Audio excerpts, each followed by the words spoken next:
Bonjour à tous, nous allons par le biais de ce cours parler des outils de sélection de Photoshop, de sélection de pixels. Alors pourquoi? Tout simplement parce qu'on est très souvent amené à sélectionner une partie des images qu'on manipule, ne serait-ce que pour faire du photomontage, donc on sélectionne ce qui nous intéresse de manière à laisser le reste de côté, ou tout simplement parce qu'on a un élément d'une photographie qu'on veut manipuler spécifiquement pour peut-être en changer la teinte ou autre. Donc tout se base sur une sélection effectuée. Donc c'est quand même primordial d'apprendre à manipuler ces outils-là, ces outils de sélection. Alors pour ce faire, j'ai récupéré plusieurs images et on va donc tester ces différents outils. Alors je vais ouvrir la première image. Hop, on va prendre celle-là. Alors déjà dans Photoshop, c'est le même principe que dans Illustrator pour tout ce qui est zoom et dézoom. Donc vous maintenez CTRL et vous appuyez sur la touche plus de votre clavier pour pouvoir zoomer et CTRL- pour dézoomer. De la même manière, quand vous êtes en zoom avancé, à l'aide de la touche espace, si vous maintenez la touche espace, vous pouvez vous déplacer dans le document. Ça ne change pas.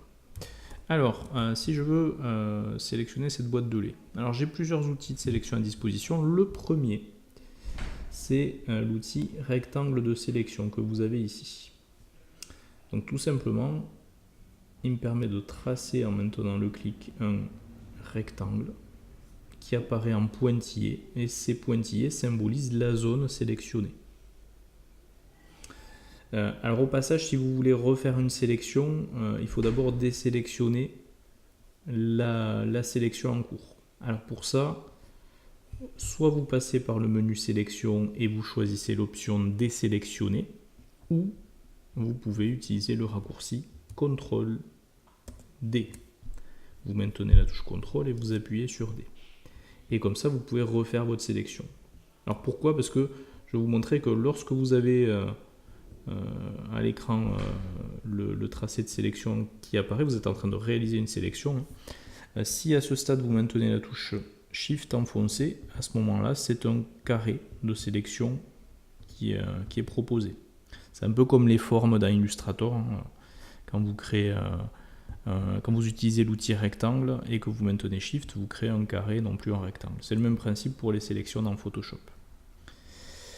Et si à ce stade, donc clic toujours enfoncé, hein, vous n'avez pas encore relâché le clic, si à ce stade vous maintenez la touche espace, vous pouvez en plus déplacer la sélection que vous êtes en train de tracer. Donc je la remets ici. Vous relâchez espace, le clic étant toujours enfoncé, hein, vous relâchez jamais le clic, et là vous pouvez redéfinir la sélection. Et une fois que vous avez lâché le clic, la sélection est validée. Donc très bien cet outil rectangle. Le problème c'est que vous voyez ma boîte de lait, elle n'est pas réellement rectangulaire, hein. Donc c'est pas forcément un outil adapté à cette forme là. Donc qu'est-ce que j'ai sous l'outil rectangle de sélection? Vous voyez, on a une petite flèche qui apparaît en bas à droite de l'icône. Ça veut dire qu'à l'intérieur on a d'autres outils, un peu comme dans Illustrator, hein. Là j'ai quoi? J'ai l'outil ellipse de sélection. Donc le principe, alors je vais désélectionner la sélection en cours, hein, par contre, pour pouvoir refaire une nouvelle sélection. Donc le principe là, cette fois-ci, c'est que vous faites, vous voyez, une ellipse et non plus un rectangle. Et si vous maintenez Shift, vous faites un cercle de sélection. Je ne sais pas si vous voyez bien à l'écran les pointillés, non? Donc c'est pas non plus adapté à une sélection de boîtes de lait. Mais bon, sachez voilà, qu'on a des primitives de sélection. Alors les autres sont très peu intéressants, hein. L'outil rectangle de sélection, une rangée et une colonne, hein. Alors dès que je clique, il me prend toute la ligne sur un pixel de hauteur. Et la même chose avec la colonne, donc toute la hauteur sur un pixel d'épaisseur. Alors que je vous précise aussi, voilà, vous pouvez utiliser ces outils de sélection en mode en haut, nouvelle sélection, ajouter à la sélection en cours, soustraire à la sélection en cours ou en intersection de la sélection en cours. Ça veut dire quoi? Ça veut dire que si là, je crée une nouvelle sélection, en maintenant le clic, et bien, hop, voilà, j'ai cette sélection-là, rectangulaire. Je peux très bien, toujours avec ce même outil, en mode ici, ajouter à la sélection, venir rajouter, vous voyez le petit plus à côté de mon curseur, hein, venir rajouter par exemple cette partie-là à la partie déjà sélectionnée. On est en mode ajout avec ce mode-là. Si par contre je passe en mode soustraire, ben la nouvelle sélection que je vais tracer va venir se retirer, hop, vous voyez, à la sélection en cours. Et si je passe en mode intersection, à ce moment-là, ça ne va conserver que l'intersection entre les deux sélections. Donc c'est un peu l'équivalent du Pathfinder, mais concernant les sélections. Sachant qu'on peut cumuler aussi les outils, c'est-à-dire que je peux très bien avoir, hop, je refais une nouvelle sélection, une sélection rectangulaire, et dire, je change d'outil de sélection, je prends l'outil ellipse de sélection, en mode ajout, et donc je vais rajouter cette ellipse de sélection à la sélection rectangulaire précédente. Voilà, on peut cumuler les outils. Alors autre option disponible en partie supérieure, alors la partie supérieure, hein, au passage, effectivement vous retrouvez là-dedans les paramètres concernant l'outil sélectionné. Donc pour les outils de sélection, hein, rectangle et ellipse, vous avez donc ces modes-là, hein, ajout, soustraction, intersection et nouvelle sélection. Mais vous avez aussi, vous le voyez, le contour progressif. Alors le contour progressif, par défaut, il est à 0 point, c'est-à-dire que la sélection que je vais faire, elle est très nette, et elle correspond exactement à ce que vous voyez ici à l'écran, à mes pointillés. Alors, juste vous montrer ce que ça pourrait donner. Voilà, c'est, vous voyez, très net. Si par contre, avant de faire ma sélection, j'applique un contour progressif, allez, admettons de 10 pixels, et que je fais ensuite ma sélection, à ce moment-là, vous allez voir à quoi ça correspond. On va avoir 10 pixels d'atténuation au niveau de mon contour de sélection. Donc une diffusion qui va se créer. Donc là, c'est la notion de contour progressif. Donc veillez bien à remettre ça à 0 hein, par défaut, autrement ça peut vous jouer des tours. Donc voilà en tout cas pour les outils de sélection dits primitifs, donc rectangle et ellipse. Mais effectivement, dans ce cas de figure-là, ils ne sont pas suffisants, ces outils. Donc on va regarder ce qui se trouve en dessous. On a ici l'outil lasso. Alors l'outil lasso, il va vous permettre à main levée de faire une sélection de ce qui vous intéresse. Et vous voyez un petit peu ce que ça peut donner. Forcément, on n'est pas très précis. Ou alors vous avez une tablette graphique et même malgré ça, vous verrez que vous ne pourrez jamais parfaitement sélectionner votre forme. Donc du coup, c'est un bon outil de présélection, c'est-à-dire il va vous permettre de commencer à dégrossir un peu une sélection de manière à pouvoir la retravailler derrière avec un autre outil de sélection. Donc c'est plus pour dégrossir, sélectionner grossièrement. Alors mais vous voyez qu'il n'est pas tout seul cet outil lasso. Si vous faites un clic droit dessus ou que vous maintenez le clic dessus, on voit tous les autres outils qui sont cachés à son niveau. Et vous avez notamment ici l'outil lasso polygonal. Et celui-là est particulièrement intéressant dans ce cas de figure. Pourquoi? Parce qu'il va vous permettre au clic d'ancrer un point, un peu comme avec la plume dans Illustrator. Et tout simplement, vous allez ensuite ancrer le deuxième point à l'endroit voulu. Vous voyez qu'il y a une ligne qui se trace entre les points. Et l'idée, c'est de faire le tour de l'objet à sélectionner de cette manière-là. Et de revenir sur le point d'origine. Et vous voyez que quand vous êtes sur le point d'origine, vous avez un petit rond qui apparaît à droite de l'icône de l'outil, vous voyez, de mon curseur, qui signifie qu'on est bien sur le point d'ancrage d'origine et que si je clique, je ferme ma sélection et j'obtiens réellement une sélection. Donc là, on a bien sélectionné notre boîte. Alors pas forcément hyper précisément, après j'aurais pu mettre plus de points aussi, hein, pour mieux épouser le contour de cette image là. Mais c'est déjà quand même un peu plus intéressant dans ce cas de figure. Alors je désélectionne, CTRL D, et je vais tester l'autre outil lasso, qui est l'outil lasso magnétique. Alors lui, c'est un peu un outil lasso automatique. Vous allez ancrer votre premier point, comme avec l'outil lasso polygonal, et ensuite vous allez tout doucement remonter avec votre souris, en essayant de suivre plus ou moins précisément les contours de l'objet. N'hésitez pas à cliquer pour ancrer manuellement un nouveau point, mais vous voyez que les autres points, eux, se mettent automatiquement. Et comment ils arrivent à s'ancrer de manière automatique? Tout simplement en distinguant les différences de couleurs qui peuvent exister et suivre cette différence de couleurs pour ancrer les points. Et l'idée, c'est toujours pareil, c'est de revenir sur le point d'origine et de cliquer pour valider la sélection. Et là, on a quelque chose qui est encore plus proche de la boîte de lait qu'on a récupérée. Donc voilà, retenez l'outil lasso assez grossier, le lasso polygonal et le lasso magnétique. Alors ça marche pas aussi bien dans tous les cas de figure, c'est vraiment parce que là c'est assez tranché entre le bleu et le fond qui est blanc. Dans beaucoup de cas de figure, ce sera malheureusement pas suffisamment précis. En suivant, donc sous les outils lasso, nous avons d'autres outils de sélection, à savoir sélection rapide et baguette magique.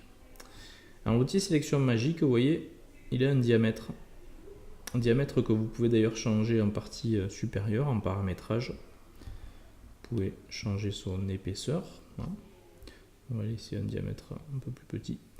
Alors l'idée, ça va être, avec cet outil-là, tout simplement de rester à l'intérieur de ce que vous souhaitez sélectionner, pas à cheval, hein, vraiment à l'intérieur, et de faire des petits clics successifs. Et vous voyez que petit à petit, il étend la sélection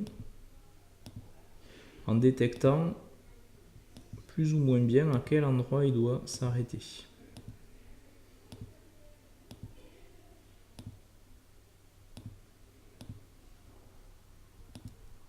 On prend bien les yeux aussi. Et hop, je passe en revue, voilà. Hop, tout ça. Alors, il y a peut-être encore des petits morceaux qui restent en haut. Et vous voyez ce qui peut arriver, comme ici.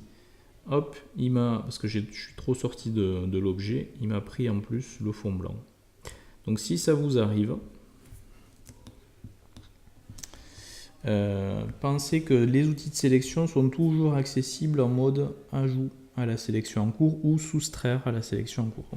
Je vais juste prendre l'outil moins et je vais soustraire cette partie-là.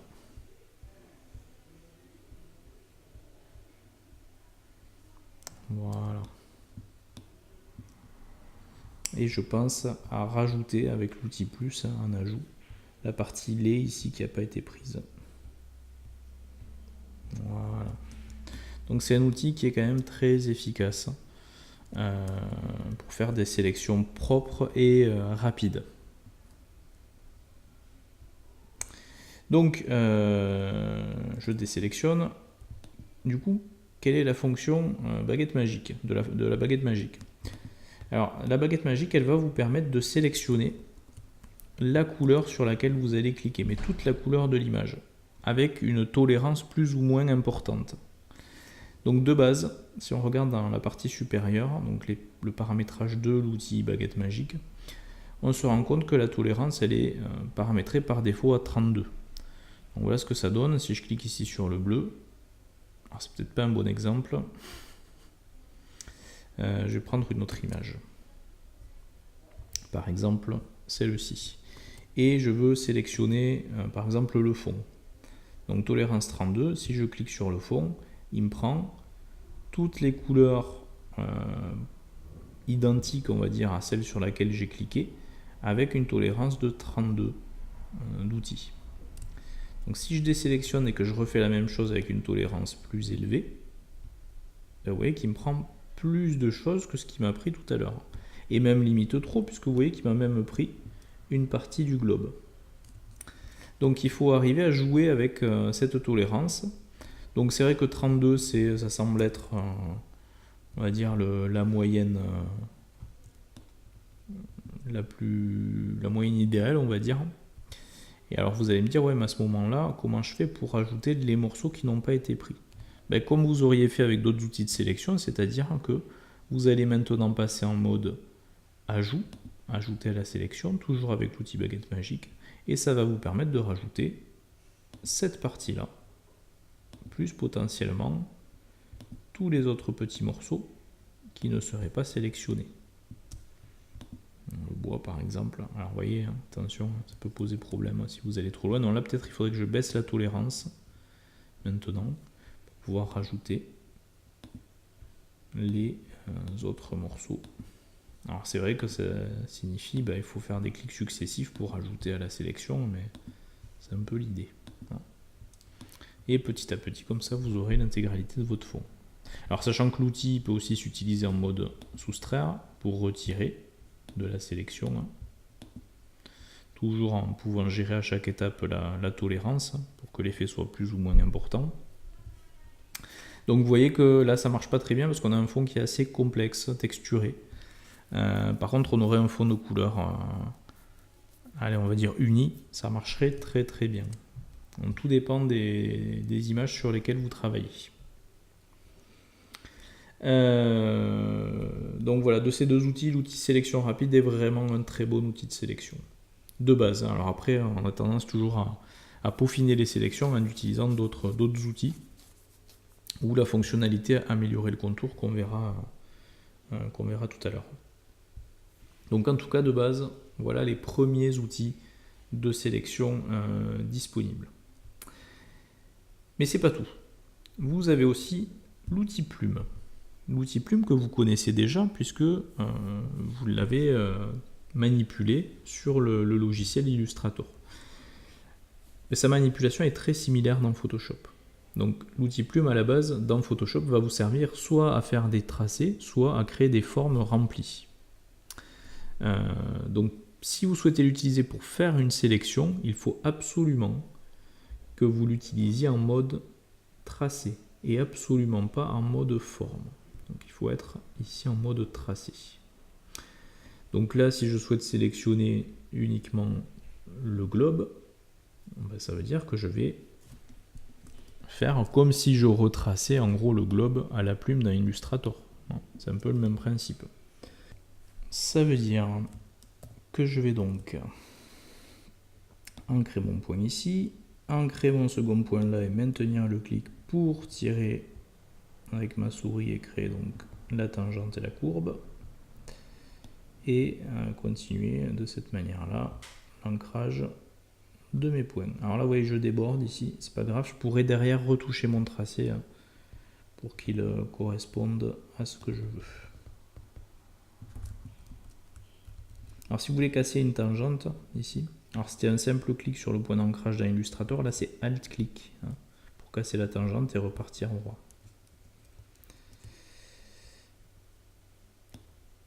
Hop. Alors, vous voyez, ce qui n'est pas très pratique avec Photoshop, c'est que le tracé, il est gris. Il n'est pas colorisé comme sur Illustrator. C'est un peu moins pratique. Et derrière, vous avez toujours, un petit peu plus bas, après la plume, deux flèches. Flèche noire, flèche blanche, comme dans Illustrator. Donc la flèche noire, c'est pour sélectionner tout le tracé. Et la flèche blanche, c'est l'outil de sélection directe qui va me permettre d'isoler un point donné de mon tracé de manière à pouvoir retravailler le tracé en question. Hop. Et comme ça je peux prendre des poignées, vous voyez, je peux augmenter.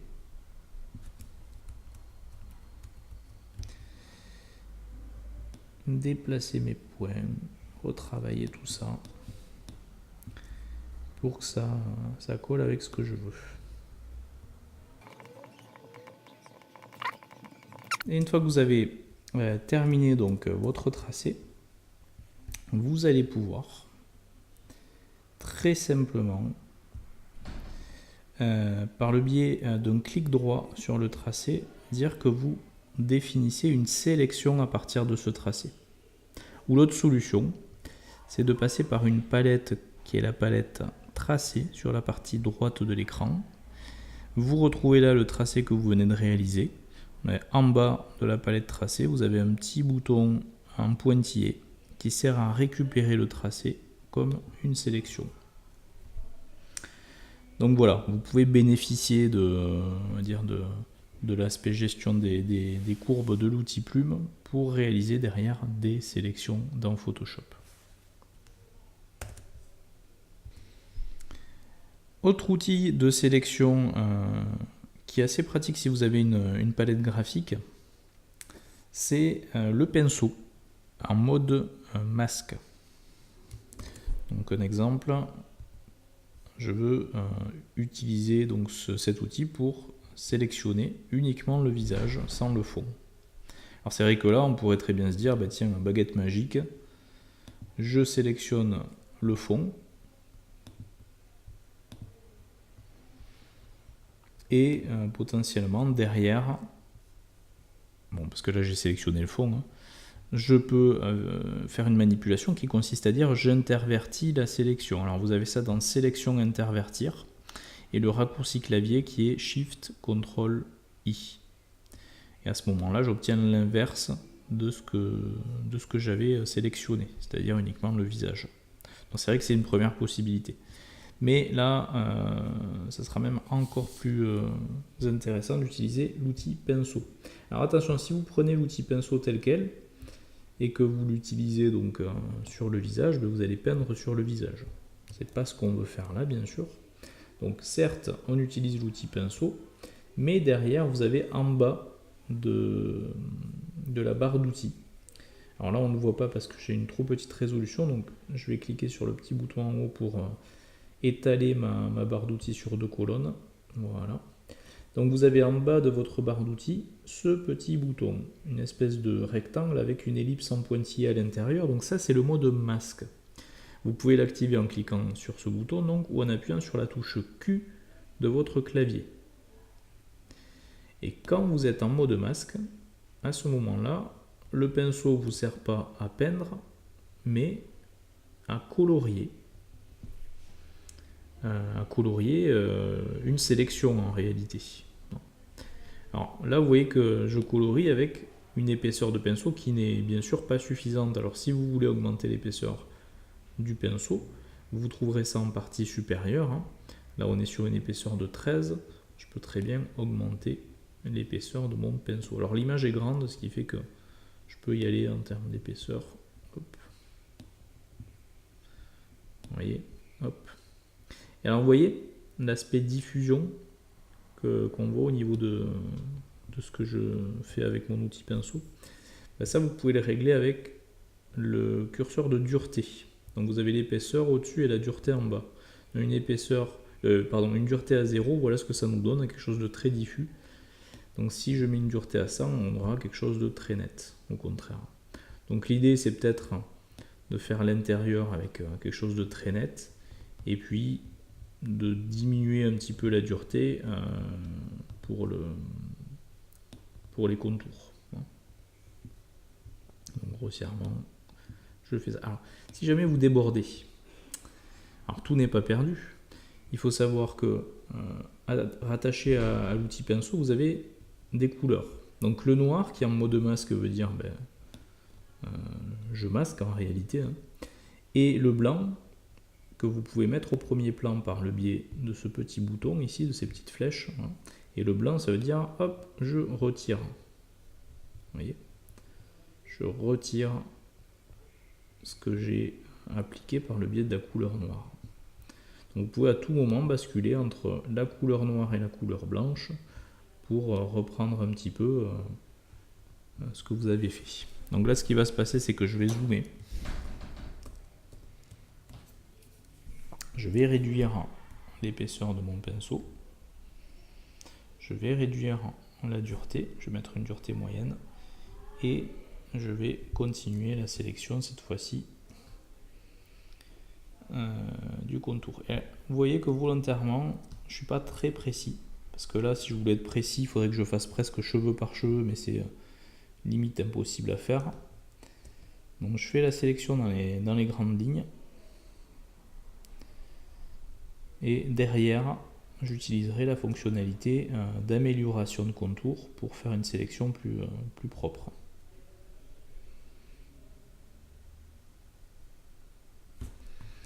Donc là, je continue, je vais un peu vite. Je pense que je vais accélérer cette partie-là au montage.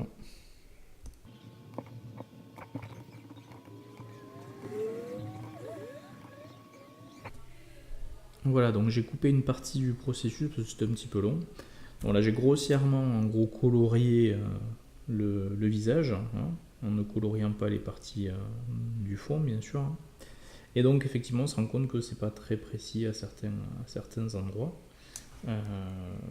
Donc, je vous disais tout à l'heure, pour les cheveux, les éléments très fins comme ça qui débordent, il vaut mieux utiliser l'amélioration de contour. On ne peut pas vraiment le faire cheveu par cheveu, c'est pas vraiment gérable. Alors cette fonctionnalité là qui permet d'améliorer une sélection en cours, on va pouvoir y accéder une fois qu'on aura la sélection qui correspond à ce qu'on vient de faire là. Parce que là c'est pas une sélection que j'ai, c'est, vous voyez, une couleur rouge, on va dire, rouge mais à opacité réduite. Alors d'ailleurs vous pouvez très bien utiliser une autre couleur pour le masque, pour le mode masque. Pour ça il faut double-cliquer sur le petit bouton masque que vous avez en bas de la barre d'outils. Et à ce moment-là, vous pouvez changer ici la couleur et l'opacité de la couleur utilisée. Donc voilà, en tout cas de base, on obtient ça.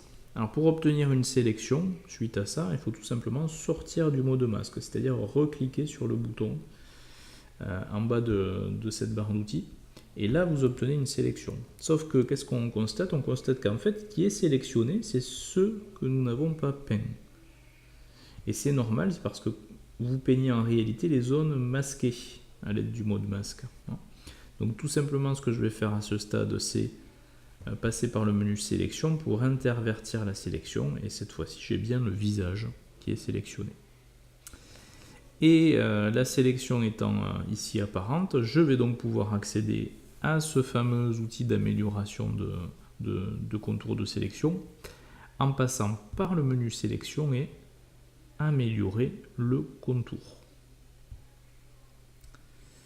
Donc le principe c'est que ça vous isole la sélection en la mettant sur un fond par défaut blanc, mais vous voyez que ici vous pouvez changer le mode d'affichage et mettre ça sur fond noir si vous le souhaitez, ce qui est peut-être un peu plus parlant ici. Il y a d'autres fonds aussi que celui-là. Alors je ne vais pas passer en revue tout ce que vous avez là pour le moment, mais je vais juste vous indiquer que vous avez là un outil, un pinceau encore une fois, donc vous pouvez régler l'épaisseur en partie supérieure ici. Je vais augmenter l'épaisseur, qui va vous permettre justement d'automatiquement détecter les petites zones comme ça à retirer de la sélection et les cheveux à rajouter au contraire. Donc l'idée c'est directement de maintenir le clic et de peindre le contour, hop, assez grossièrement. Normalement il est censé, quand vous relâchez le clic, calculer, vous voyez, alors je peux repasser un coup ici, calculer ce qui doit être sélectionné et ce qui doit être non sélectionné. Vous voyez que ça marche plutôt pas mal dans ce cas de figure là, en tout cas. Alors ça marche bien sur les images qui sont de bonne qualité, autrement ça marche pas très bien. Et donc là vous validez en faisant OK et normalement vous obtenez votre sélection améliorée. Voilà. On va voir derrière le traitement que vous allez faire de cette sélection, mais ça peut être la copier-coller sur une nouvelle composition. Alors vous avez aussi un outil de sélection qui vous permet de faire une sélection par rapport à une couleur donnée, un peu comme l'outil baguette magique, mais c'est pas l'outil baguette magique. Alors vous allez trouver ça en passant par sélection, le menu sélection et plage de couleurs. Donc là vous avez une boîte de dialogue qui s'ouvre avec à droite ici des pipettes, pipette, pipette plus, pipette moins. Donc pipette, c'est pour définir la couleur de base à sélectionner. Donc, je vais partir sur le rouge. Et vous voyez apparaissant en blanc ici dans la miniature ce qui sera à terme sélectionné de l'image.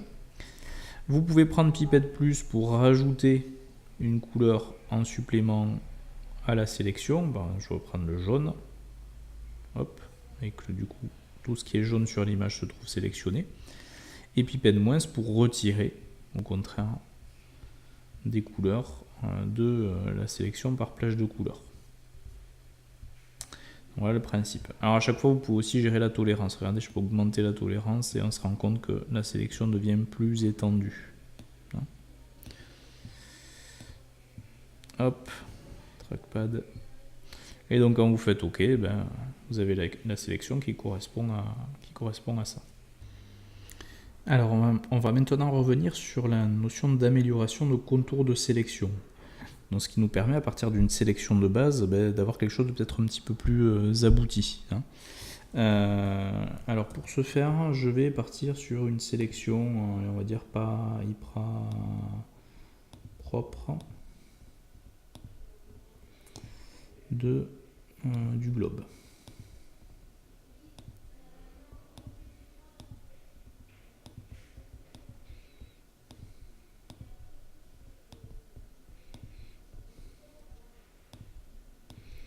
Comme ceci, voilà, je fais un peu vite. Et donc, vous voyez, voilà, c'est pas parfait, c'est très rectiligne. Bon, je pourrais pas corriger non plus extraordinairement ça, c'est trop imparfait, mais c'est pour vous montrer un petit peu le principe. Alors là, vous avez directement le bouton améliorer le contour, ou sinon par sélection et améliorer le contour, ou encore un clic droit et améliorer le contour. Donc voilà, comme tout à l'heure, on a cette même boîte de dialogue qui apparaît, qui nous permettait à l'aide du pinceau donc, de pouvoir sélectionner on va dire les petits cheveux, poils, herbes d'une sélection en cours. Et en plus de ça, on a ici la partie régler le contour. Alors vous voyez, on nous parle ici de lissage. Alors le lissage, vous voyez, si je l'active, ça me permet d'avoir quelque chose de plus fluide que ce que j'ai précédemment. Sauf que là, j'ai quelque chose de tellement anguleux que je ne peux pas non plus faire des miracles. Mais donc ça rend plus fluide la sélection, moins anguleuse. En dessous, vous avez la notion de contour progressif, donc c'est le fait d'appliquer une diffusion au niveau de la sélection. Donc regardez, hop, vous voyez cette diffusion qui se crée plus ou moins importante par rapport à la sélection en cours. C'est la même chose que le contour progressif qu'on avait pu appliquer sur les outils de sélection primitifs, notamment l'ellipse de sélection.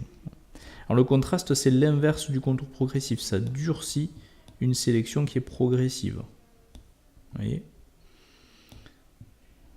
Et on peut obtenir quelque chose de vachement plus dur. Donc c'est l'inverse du contour progressif. Si on a quelque chose de progressif, ça retire le progressif. Et on a ensuite le décalage de contour. Donc si on a trop pris, on peut décaler vers l'intérieur. Vous voyez ?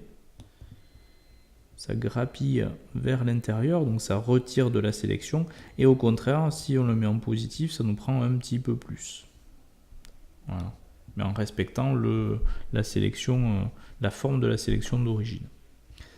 Vous faites ensuite OK et vous avez votre nouvelle sélection. Donc bien sûr, là sur cet exemple, je pouvais pas... Enfin, j'avais pas grand chose à vous montrer, si ce n'est peut-être le lissage qui permettait d'avoir quelque chose de moins anguleux en termes de sélection. Donc voilà pour ce qui est des outils de sélection dans Photoshop. Donc il ne restera plus maintenant qu'à apprendre à manipuler derrière ces sélections. Qu'est-ce qu'on va en faire ? Non. Donc on se retrouve très bientôt pour un nouveau cours sur Photoshop.